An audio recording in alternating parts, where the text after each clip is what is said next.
much. I am a telecommunications technician, comedian, and freedom of speech advocate.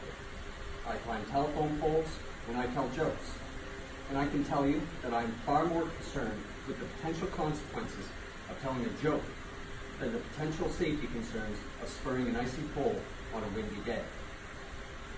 I look at comedian Mike Ward, fined $41,000 for telling a bad joke that offended someone. Culture needs to recognize that we do not have freedom from offense, and we should not. For to think is to risk offending someone, and to grow is to make mistakes. That was the case for me, at least. I was in a much different political headspace about 4 years ago. I went to Memorial University of Newfoundland, where it seemed I too fell victim to the orthodoxy of the left. It was not until I decided to clean up my life, quit alcohol, and move back home to Nova Scotia that I did challenge those beliefs. I've been alcohol-free since June 11, 2015. In my recovery, I spent countless hours alone and in contemplation. I was introduced to Jordan Peterson and became enthralled watching his videos on depression and on meaning. I questioned my values to find that I was doing far too much preaching without enough action.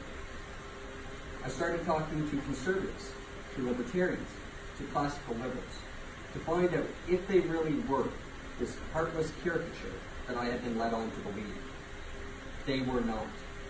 They were good people who led noble lives, who took on responsibility and helped their communities from the inside out. I became friends with them, and I started to publicly discuss different ideas than I had in past with my left-leaning friends. After a certain amount of time, I started to identify myself as a libertarian, which I might closely more resemble a classical liberal at this moment. And it was here that I learned the consequences when you go against the orthodoxy. In a matter of months, a good majority of my former friends had either blocked or ridiculed me. There was no tolerance.